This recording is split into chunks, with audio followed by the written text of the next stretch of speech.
sant leen gërëm leen rafetlu ànd bi naan ak seen chaîne de télévision di ITV di leen dalal ak jàmm ci seen entretien spécial ñuy dalal tey ki nga xam nag moom mooy Jaraaf Alassane Ndao moom mi nekk secrétaire général syndicat des travailleurs du secteur du BTP Jaraaf Alassane Ndao maa ngi lay nuyu. si maa ngi lay fay di am contentement bu baax ñëw fii tey mënoo échanger yow si sujet yi nga xam ne moom nga bëgg ñu aborder.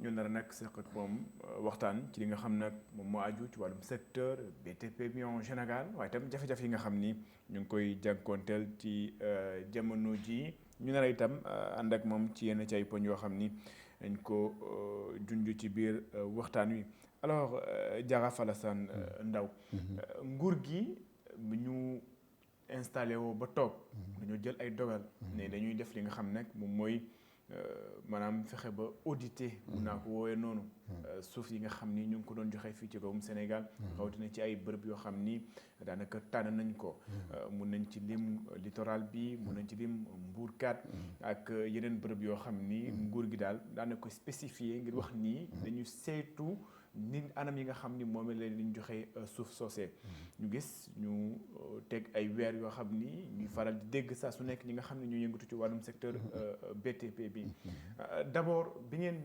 njëkkee dégg dogal bi nga xam ni nguur gi jël na ko yéen ñii nga xam ni da ngeen yëngatu ci wàllum li di secteur BTP bi lan la leen ñu naan nouvelle bi def maanaam ban yëg-yëg ngeen amoon ci gannaaw bi ngeen déggee nguur gi daal ci mbir moom waaw xam nga secteur BTP moom soo ko bëggee wax déjà dogal boobu am na muy dogal boo xam ne aussi mun nañ ko nangu parce que nguur gu bees gu ñëw la ne dañuy xool mais ñun li njëkk a wax mooy doxalin bi xëy na mënoon na nekk beneen façon boo xam ne mënoon nañ ko def te du tax secteur BTP plombé parce que boo ñëwee arrêté lépp ne da ngay càmbar je pense que c'était pas la bonne solution. Et la preuve, tout récemment, il y a de cela presque même pas un mois, DASCOS génn nañ benn lettre circulaire ne yooyu ñu ajoon yëpp képp ku fa amoon kayit na nga ñëw indi ko ñu saytu ko. Je pense que loolu la ñu waroon njëkkee parce que ñoom ay inspecteurs des impôts et domaines lañ xam nañ ne suuf nekkul ne n'importe quel Sénégalais lambda mooy xëy rek defar sa kayitu kër. Kayitu kër boo gis c'est signé au niveau des receveurs des domaines plan kër yi c'est les bureaux des cadastres ñoom ñooy defar kër yi donc kon loolu la ñu waroon njëkk a def parce que mais boo ñëwee yëpp ne ñoo ñëpp nañ arrêté ay la yéwan tout le monde xam ne secteur BTP à part les entreprises formelles li ci ëpp c'est dans le secteur informel ñooñu nag bu ko defee ñoo ñëpp kenn dootul liggéey si ajoute secteur bi ñoom dañ ñëw fekk fi loo xam ne nii pour man loolu moo nekkoon priorité bi pour secteur BTP priorité bi mooy lan fekk nañ fi loo xam ne nii moom la ñuy wax la dette intérieure mu plombé les entreprises yi nga xam ne nii ay travaux lañ leen jox ñu liggéey ko utiliser ay salariés ñu liggéey ko ñu pare feeñ leen loolu nekk loo xam ne nii diis na diisaay boo xam ne nii tey toutes les entreprises tey boo demee salariés yëpp arrêté nañ leen. maanaam mesure bi. voilà dafa brusque. dafa brusque mënoon nañ jël ne dañuy auditer def liñ mujjee def. DASCOS lancé benn lettre circulaire ne képp ku am kër ci zone yooyu ñu arrêté na nga indi kayit yi ñu saytu ko xam nga loolu yenu na maanaam waaye ñoo rek ne ñëpp taxaw bu kenn laalati toog bu ay 6 mois après nga doog a wax loolu je pense que on a perdu du temps et on a fait souffrir aussi ay salariés yoo xam ne ñu ngi woon ci secteur bi. justement ci wàllu woowee nga xam ne yéen ñi di yëngatu ci secteur boobee ngeen toog lu toll si juróom benn weer yoo xam ni amaana kenn liggéeyatul maanaam travaux yoo xam ni sax amaana amoon ngeen amoon ay délai de livraison yoo xam ni ngeen waroon ko jox maamun itam loo xam ni waroon ngeen ko xaar gannaaw bu ngeen livré yooyu yëpp chantier lépp daal di ne tekk impact bi d'abord lan la mais impact économique terrible parce que wax naa la ko tey am na ñu bëri tey ay pères de famille yoo xam ne ñu ngi doon liggéey autant dans le secteur formel autant dans le secteur informel tey xëyatuñu mais ñooñu c'est une catastrophe parce que tey ñëpp xam ne déjà dëkk bi ñu ngi naan métti na mais métti na parce que tout le monde dañu wax naan quand le bâtiment va tout va mais aujourd'hui le bâtiment ne va pas sur le plan formel et sur le plan informel loolu nag ñun liñ ko yóbbee mooy benn fekk nañ fi dette intérieure boo xam ne nii continuité de l'État la dans le cadre di jub-jubanti pour man ce qu'on devait faire en premier lieu mooy l'appurement intégral de la dette intérieure due aux entreprises du secteur BTP. bu ko defee ñooñu mun a am une trésorerie capable de maintenir les salariés parce que ñu bëri ñu ngi naan non secteur BTP dañoo licencier mais en fait licencier wuñ. mais parce que entreprise yi dañ leen yoral feeñ leen seen trésorerie mayetu leen ñu mun a maintenir salariés yi ñoom ñëpp ñu yóbbu leen en chômage technique ñii en arrêt pur et dur. tout le monde sait que nag période bi fi mu toll woon école di ubbi ak yeneen nga yaakaaroon chantier boo xam ne da nga ko war a dérouler dans 2 ans ñu xëy ñu ne la toogal te xamoo kañ lañ koy ubbi mais noonu musiba naaru lay la. alors ci dette intérieure bi sax ci jamono ji buñ ko doon xayma nan la toll. mais dette intérieure bi boo ko doon xayma tey ci entreprise yi yaa ngay jàpp ne toujours fa mu nekkoon rek presque fa la nekk. ça avoisine dans les 250-300 milliards.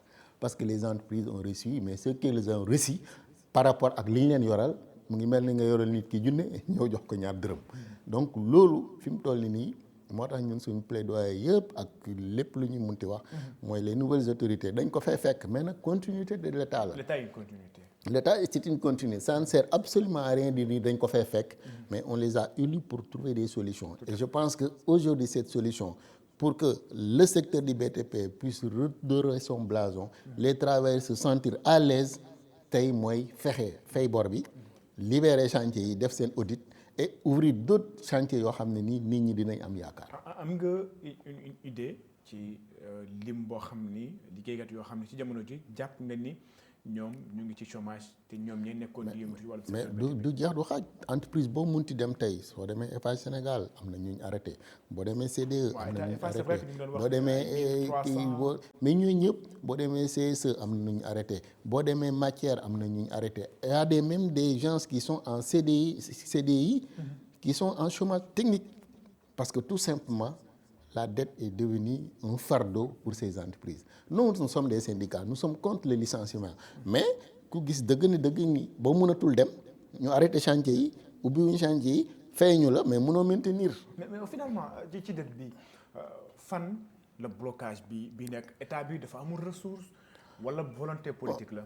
Moi je pense qu'aujourd'hui état bi même su fekkee ne amul ressource war na wuti ay yeneen ressources parce que aujourd'hui je pense que on vient de voter le budget de l'État mais tout le monde on a entendu que les investissements ont été réduits mais pourtant le fonctionnement a été augmenté donc cela veut dire que donc il y a une volonté politique et aujourd'hui si les nouvelles autorités veulent réussir il faudra forcément que le secteur du BTP ñu jël ko en compte mettre en pole position dans les priorités prioritaires pour que comme ni ma koy waxee nañ woote li ñuy wax les assises du BTP bu ko defee l'État à travers ses démembrements le ministère du travail les inspections du travail les organisations syndicales du patronat les organisations syndicales des travailleurs la société civile toutes les personnes ressources ñu toog pendant 2 ou 3 jours éplucher les problèmes dans le secteur du BTP parce qu'il y en a pas que la dette. Tout à fait. Les travailleurs souffrent. Ils travaillent du matin au soir, ils ne gagnent absolument rien du tout parce que le barème aujourd'hui dans le secteur du BTP c'est un barème qui ne peut pas faire vivre le salarié. Si ajoute il y a des pratiques yoo xam ne nii tey da ngay dem dans certaines entreprises les travailleurs n'ont même pas droit à la syndicalisation nit na buy liggéey fenn amul droit à la parole mais tey par exemple hier bi ma Cissé wooyee même pas 30 minutes on m'a appelé de Fatick l'entreprise CRBC le matin hier 30 personnes ñoo xëy si war a liggéey ñu ne ah non yéen arrêté nañ leen tey mais foog nga ne loolu normal comme ça arrêté nañ leen toog leen dans 2 semaines ñu fay leen mais c'est inadmissible. Mais est-ce que alors ils avaient des contrats en bonne et due forme.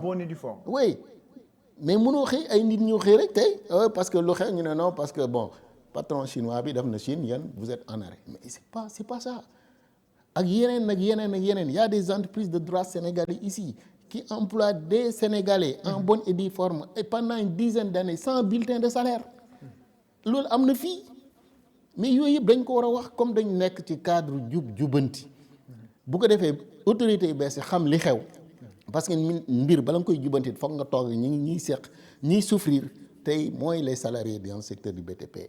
Le barème n'est pas bon, c'est obsolète. Les travailleurs ne sont pas respectés dans leurs entreprises la plupart. Ni respecter le code du travail ak les conventions dañ koy compter. Santé sécurité n'en parlons pas.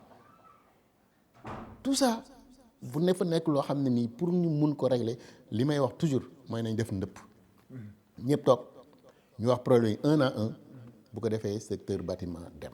Finalement damay am maanaam laaj boo xam ni. damay naan ci contrat yi nga xam ni ñoom ñoo dox diggante état bi ak ñi nga xam ni ñoom ñooy les entreprises qui évoluent dans le secteur du BTP. ndax amul une possibilité maanaam état bi boo nee ay 200-300 milliards. on dit que quand même c'est énorme. bu fekkee ni bor la. entreprise boo xam ni am na ay liggéeykat entreprise boo xam ni day utiliser matériel ak leneen te état bi yore lu toll si 200 wala yore leen lu toll si 300 et quelques milliards.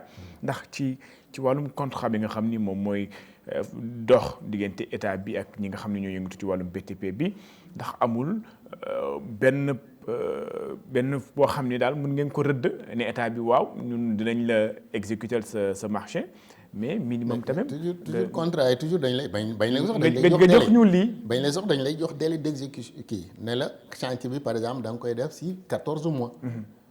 léegi boo ko defee ci 14 mois avant du démarrage am mun nañ la noo tàmbalil après danañ joxe avant du démarrage. d'accord nga tàmbali def sa xaalis bu dul jeex avant démarrage boobu sax tardé. léegi tout le monde sait qu'on est en politique hein.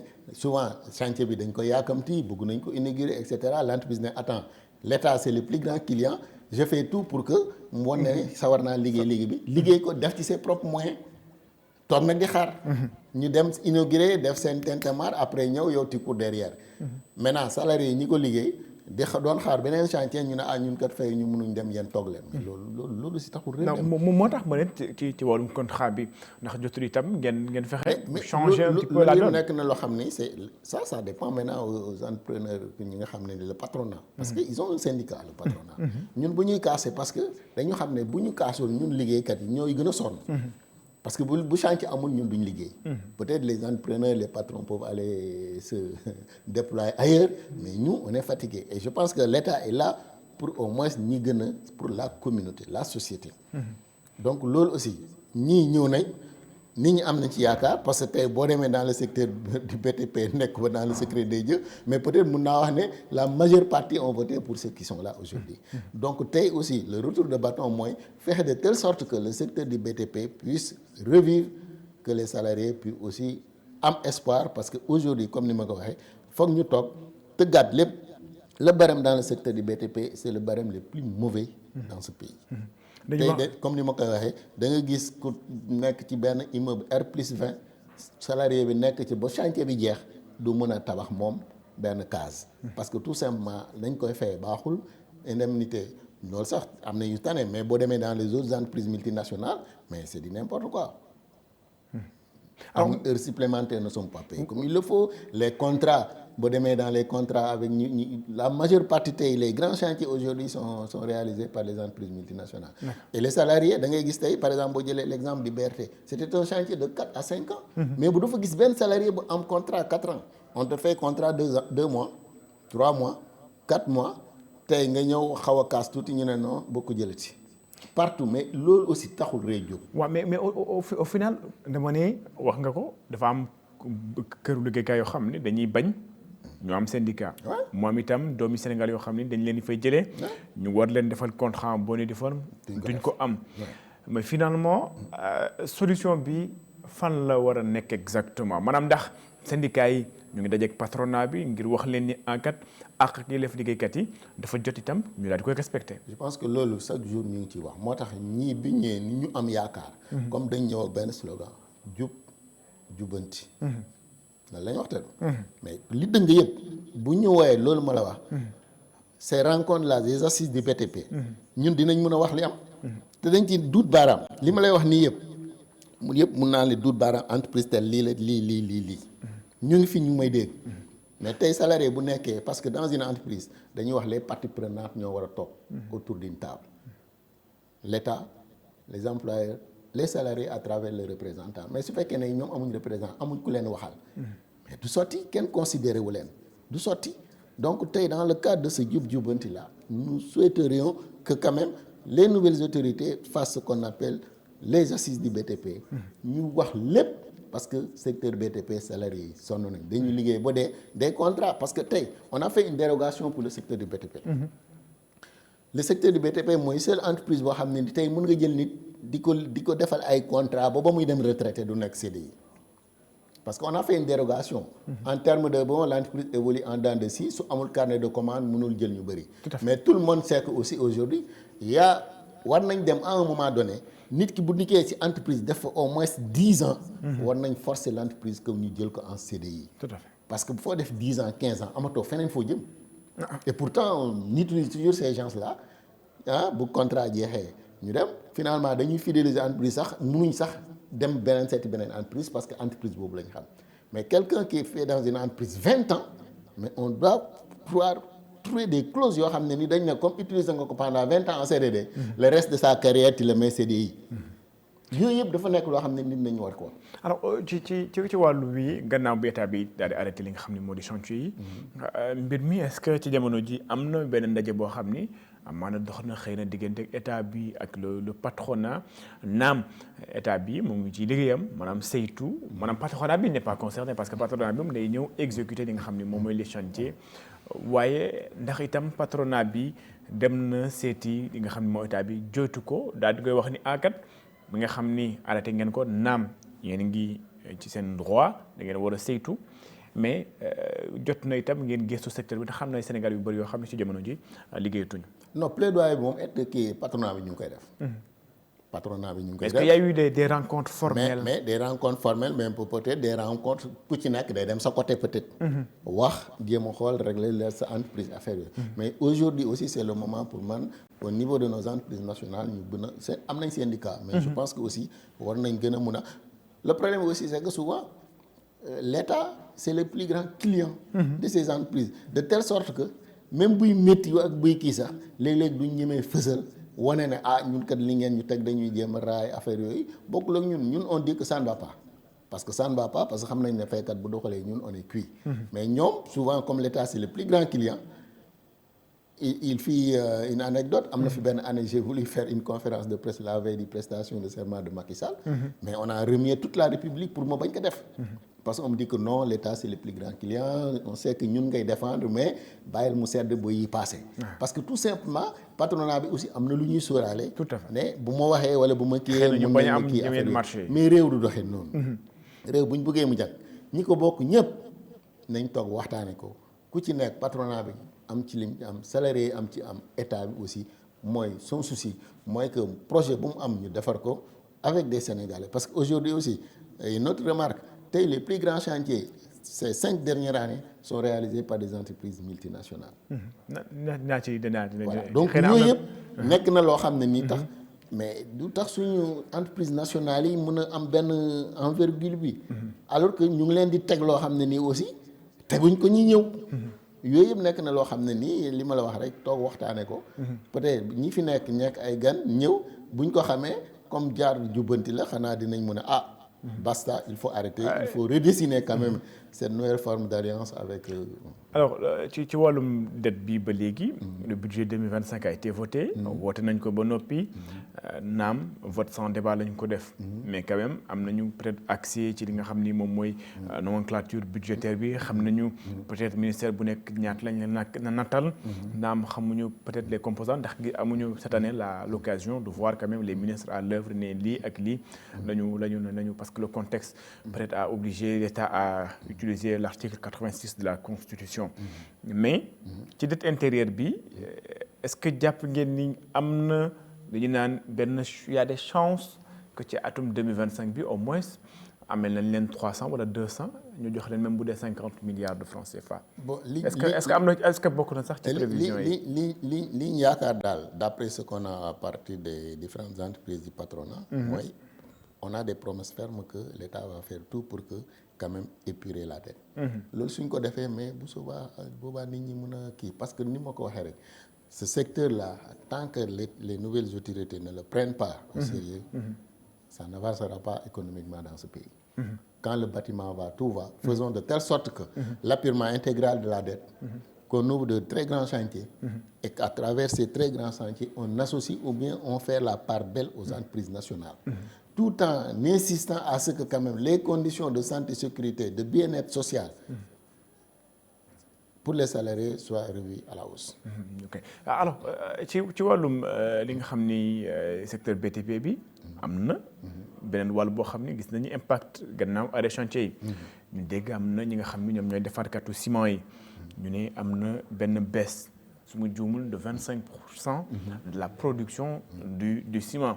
Ça veut dire que mooy rejoindre li ngay wax sànq si le secteur du BTP va tout va maanaam mbir mi daanaka chaîne la maanaam bu fekkee ni tey état bi lu mu arrêté li nga xam ni moom yenn ci ay chantier bi ñiy defar ciment ñoom itam seen liggéey day taxaw te loola itam day amaat impact ci ñi nga xam ni ñoom ñooy liggéey ci entreprise yooyu. xam nga loolu sax waxoon naa si temps yële même ñi nga xam ne nii mooy tey les usines de ciment yi nekk fii si réew mi matière première bi ñu utilisé yëpp fii lañ ko jëlee ci sous-sol sénégalais ñu am seen propre ay kii électricité mais tey ciment tey la gën a cher parce que tout simplement pour man l'État doit prendre ses responsabilités et réguler aussi ce secteur du ciment wax nga ko bu dara doxulee kenn du jënd ciment bu xaalis amulee kenn du jënd ciment kénkéeri bi ci koñ bi kenn du jënd même saret bi doon transporter ciment bi sax du transporter du am lu mu transporter femme bi nekkoon à côté di jaay ndékkeem dootul jaay mais ciment aussi war nañ ci wax mënuñu am ay entre tey y a une quatrième usine qui s'est installée au départ elle était pas venue pour s'installer mais tey gis nañ environnement bi neex na installé na vers Diamniadio non elle est là elle est là officiellement elle est installée voilà officiellement elle est là donc nous avons 4 usines de ciment mais l'État doit réguler mais su fekkee dañoo bàyyi nit ñi rek ñoom 4 ñooñu ñu tey seen benn conglomérat toog waxtaanee jour tey ciment bi yokku na dañu war a yokk wala non li ñuy utiliser yëpp ci sous-sol bii la jógee. clinker bi yëpp fii lañ ko jëlee. dans le territoire sénégalais ils produisent leur propre énergie. booy jaay état bi kon ciment war na mun a gën a yomb. nit ñi mun a tabax. parce que tey kenn mënut a tabax su utiliser ciment. mais su fekkee ne 4 quantités rek ñoo fi nekk ay 3000 ay quelques lay jaar non ciment bi léegi je sais pas ay 3500. waaw 3600 alors que war na mun a yomb. loolu yëpp état daf ci war a am courage politique volonté politique taxaw ne lii nañ ko xool c'est pas normal. le président doon wax waruñ mun a camion nu tuddati camion citerne waroon mun a jóge fii. transporter gasoil wala essence dem ba Mali litre bi gën a yomb foofu Sénégal. mënul nekk kon aussi mënuñu am fii si ay cimentier ñu nekk fii ba pare heure bu leen neexee rek yokk te tey kenn mënut a tabax te amoo ciment. yooyu yëpp nekk na loo xam ne nii ni ma koy waxee suñu wootee ñëpp ñëw ku ci nekk wax la nga war a wax ñoom maintenant le dernier mot va revenir aux autorités. et j'en suis sûr et certain que bu boobaa ils auront vraiment quelque chose sous la main ñoo xam ne nii dinañ mën a redresser le secteur du BTP. mu am loo xam ni dañ koy jëwee ñi nga xam ni ñoom ñooy entreprise nationale yi sànq yaa ngi doon wax marché yu gën a mag multinationales yi ñoo ko yor mais dafa am ci ginnaaw jëw boo xam ni dañ koy jëwee entreprise nationale yi mooy léeg-léeg suñ leen joxee chantier date de livraison bi dañ koy weesu état bi du gis produit am wala itam day am ay retard di nga xam ci wàllum chantier yi ak leneen lu ni mel ndax loolu itam lu gàkkal li nga xam ni moom mooy image entreprise nationale bi tey ndax jàpp nga ni on a les ressources nécessaires pour pouvoir damer les pions su ma ko mënee wax noonu aux entreprises multinationales yoo xam ni dañuy ñëw ci marché bi mbëkkante xëccoo ak li nga xam ni moom mooy les marchés. en tout cas li mu la mën a wax mooy les compétences sont là. mais lan mooy les problème ressources humaines sont là. c'est une question d'organisation. Aujourd'hui nos entreprises bon le droit sénégalais am na yoo xam ne des grands travaux yoo xam ne c'est des entreprises de droit sénégalais ñoo ko def tout à fait boo jëlee Eiffage par exemple premier autoroute à péage c'est Eiffage Sénégal qui l'a réalisé avec CSE. donc ça c'est une entreprise yoo xam ne de droit sénégalais et ay sénégalais kese ñoo fa nekk. liggéey ko ba mu jeex. Maintenant, il est vrai qu'il y a certains chantiers, Arena, Stade Abdoulaye Wade, l'aéroport AIBD, tout ça, c'est les Turcs, c'est les Chinois, etc. Il y a le terre également. Mais nous aussi, par exemple, faciliter à travers leur pays. Aucune entreprise nationale ne peut rivaliser avec une entreprise chinoise. Pour la bonne et simple raison, les Chinois sont coiffés, bien organisés avec leur État à travers l'Union Exim Bank. Nous avons une dette intérieure au niveau de nos entreprises nationales. Mos nga fi dégg ñu ne entreprise chinoise fayuñu ko. C'est le cadet de leur souci. Ils travaillent, ils sont payés par l'État chinois et en contrepartie. Donc ça veut dire que état bi bu fekkee ne bëgg nañu changer. Donc accompagnement aussi yi ñu defal les entreprises de multinationales defaluñ ko nos entreprises nationales. Donc ça aussi nañu accompagner les entreprises nationales multinationales. Maintenant à nos entreprises nationales aussi de s'organiser. parce que kenn dem fii pëccaxoo fee ñu booloo am doole. mun a def parce que tout aujourd'hui tourne autour de PPP partenariat public privé. nañ booloo gën a am doole parce que compétence yaa ngi fi technique ressources yaa ngi fi bu ko defee une question d'organisation et de méthode ñu mun a aussi l'État aussi am volonté politique ne par exemple sur un chantier de 500 milliards. les 250 milliards quel que soit alpha seront dévolus aux entreprises nationales. Et les accompagner. Si l'État veut les accompagner, l'État a les moyens de les accompagner et de leur permettre de compétir comme celle des entreprises multinationales. Alors ñu ngi wax benn baat daanaka ci autorités yu bees yi baat buy ñuy faral di dégg mooy souveraineté wala boog préférence nationale ñuy wax préférence nationale ndax jàpp nga ni ci jamono ji le Sénégal pare na bu ñuy jël ay chantier ma joxe exemple par exemple bon certainement am na chantier yoo xam ni géologie le coût est déjà parti. am na yeneen entreprises yoo xam ni jël nañ ko ba noppi. mais du ñàkk état bi maanaam nguur gu bees bi ñu am ay projet yoo xam ni bëgg nañ ko taxawal. ñu ngi wax waxu des usines. les autoroutes de l'eau mais ça c'est les Chinois qui vont le réaliser. moo tax ma ne am na yoo xam ni le coût est déjà parti. Voilà. mais am na yeneen projet yoo xam ni amaana état bi dina ko taxawal on parle d'une usine de sucre à Ziguinchor. beneen ndax tey préférence nationale bi jot na ñu mettre ko en œuvre maanaam état bi am volonté politique bi ne sama chantier bii nii du ma ko jox keneen.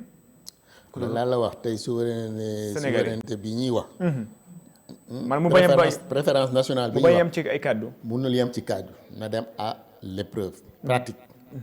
organiser le secteur BTP organiser les assises avec le patronat ne leen nii lañ bëgg ngeen ànde ñu xam ni ñu leen àndee ñu jox leen lii. mais est-ce que patronat bi ñu ngi dégg maanaam y a une entente entre le patronat est-ce qu'il y a pas une. Bon, est-ce que les gens ne se regardent pas. D'après même ce que les informations que j'ai. Le patronat parce que y a deux syndicats de patronat ils connaissent le CNP.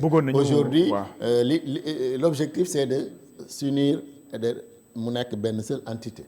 Et loolu bu ñu ko defee je pense tout le monde va y gagner. dina leen mun permettre vraiment avec l'accompagnement de l'État gis nga état comme bëgg a jàppale la. Si l'État tient vraiment à cette préférence nationale, l'État a les mécanismes, a les hommes qu'il faut, le patronat a l'expertise qu'il faut pour qu'ensemble ñu mun a toog bâtir un projet boo xam ne ça va être réalisé par des Sénégalais en bonne et due forme. kenn du ko jéggiwaane. C'est vrai nous ne sommes pas contre la mondialisation. Parce que y a des kii yoo xam ne ni tey munuñ ko def. Mais il faudra que ñii ñëw aussi ñu mettre leen en jointure avec nos entreprises nationales. maanaam moom 50-50.